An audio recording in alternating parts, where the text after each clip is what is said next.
Welcome one and all, it's the 17th episode of 7 Sunday Morning Hot Takes.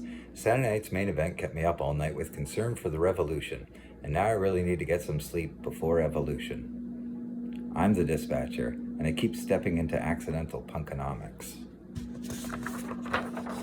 Hot take number 1. Let's run down last night's results and preview tonight's action. But first up, it's Friday night and a title change in the tag team division on SmackDown. Not sure if I'm happy about it. It was refreshing to have New Day and Street Profits atop the divisions, but those days were short-lived. I'll be honest, I can't really get into the Wyatt Six as title holders. I was hoping for something different. I was hoping for storytelling and a brood preying on the vulnerable and trying to corrupt them and consume them. I guess we've seen that story before in different ways, but any number of wrestlers, from Aleister Black to Grayson Waller, would make interesting targets for these weirdos, but the most compelling story of all would have been the Wyatts trying to infiltrate the mind and spirit of Ron Killings. I keep hoping Uncle Howdy has a point, but I'm not sure that he does. They already have gold, but they need to find a compelling narrative soon, or the Wyatt 6-5 are gonna Wyatt 6 suck. Hot take number 2. Did I mention this is my most rushed hot takes video so far? It'll be apparent probably. Orton wins the first match last night, so I got that wrong. McIntyre really deserves better. I want him to pair up with Oba Femi.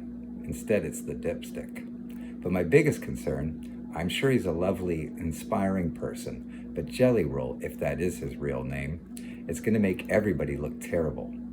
Look, I hate the Dipstick and refuse to say his name, but there's no denying that he's really gifted in the ring, and Friday's promo was the best he's ever done, so credit where it's due.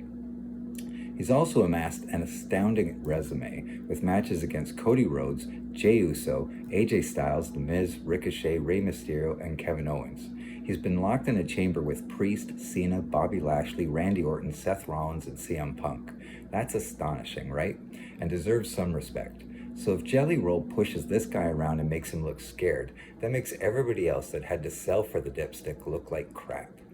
I mean, this guy, bless his heart, for real, is proud that he ran 5 kilometers. And I'm happy for him too. That's quite an accomplishment for someone whose name is an adequate description of his girth. I guess it's fun to believe that anybody, even you or me, could get in the ring and be a WWE superstar. But imagine, if you will, and Mr. Levesque, I'm speaking directly to you right now, imagine Kane and the sad fate of Jelly Roll if the Big Red Machine got a hold of him. Or if Triple H hit him with a sledgehammer, what would be left of him? Or if The Rock hit Jelly Roll in the head with a steel chair 25 times in a row.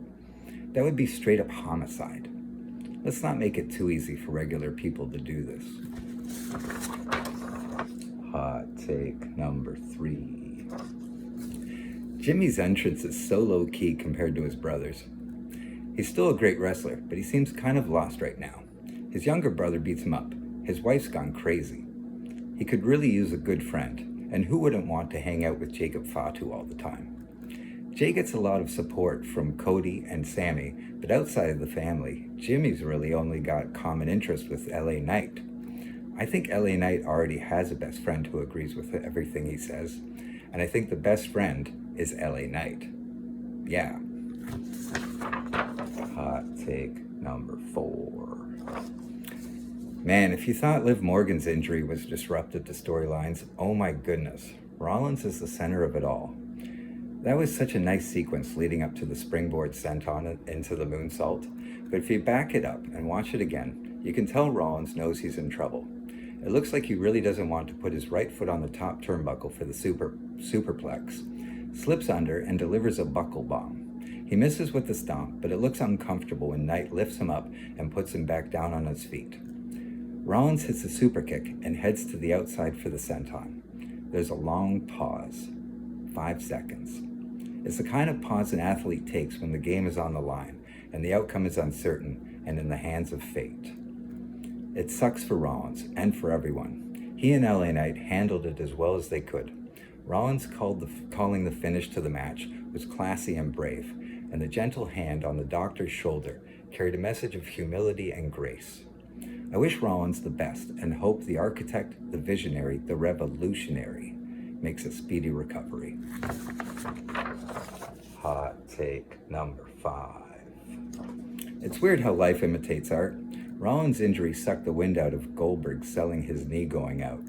No one wanted to see that again. This match didn't really do much for Gunther nor Goldberg's legacy, and really just signaled the end of contractual obligations. Another highlight reel moment, though, for the career of Charles Robinson. He refereed Goldberg's first ever title win, and last night took Goldberg's penultimate spear. They both began their careers in WCW the same year, 1997. Robinson is 2.5 years older than Goldberg, but looks like he'll live 2.5 decades longer.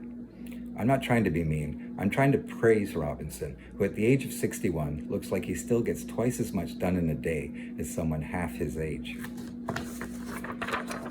Hot take number 6. On to the Evolution predictions.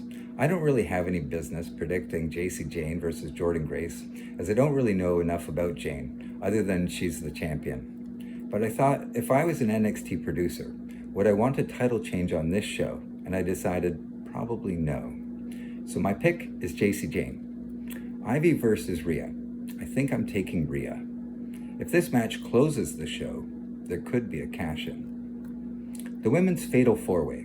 I've given this some thought, but my bias might be affecting my judgment.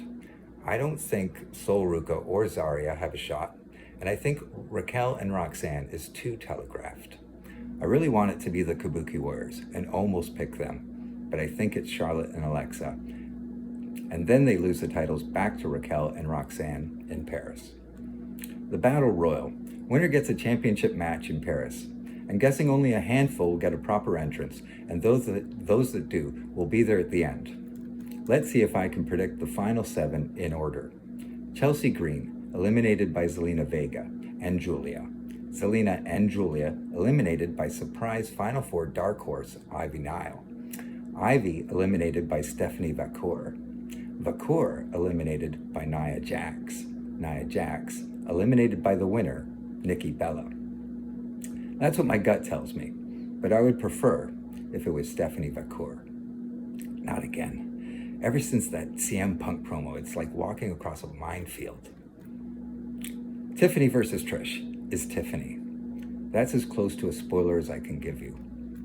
Becky Bayley Lyra is a hard one, but from a storytelling point of view, I think a win for Bayley has the most to offer. Hot take number 7. Naomi Jade. I hope this is the main event, but I doubt it will be. If it comes up early, they might try a cash-in later on. My prediction for this match is based on a silly idea that I had that I've now fantasy booked myself into believing could come true. I said last week that Naomi needs an enforcer, and I think she's going to get one to help her beat Jade. And Bianca will be forced to watch helplessly as Jade gets double-teamed and destroyed, the same way she watched helplessly when Jade destroyed Naomi at Elimination Chamber. It's a strange move to make Bianca the special referee and tell her she has to maintain order in a no-holds-barred match. In any case, I'm really hoping Naomi's backup is Shayna Baszler. I'm sure you remember that Shayna and Jade had backstage heat with each other long ago. Well, Shayna's back under the WWE tent, producing at NXT this week. There's a few other good candidates, but for the role of Naomi's hired goon, this is the one I want the most. Thanks for being here. Time to get some sleep. While I'm doing that, why not check out how the Dispatcher would have booked the build to Evolution? Link down below. I'm the Dispatcher. You're on the top turnbuckle, and every day's a sunset flip.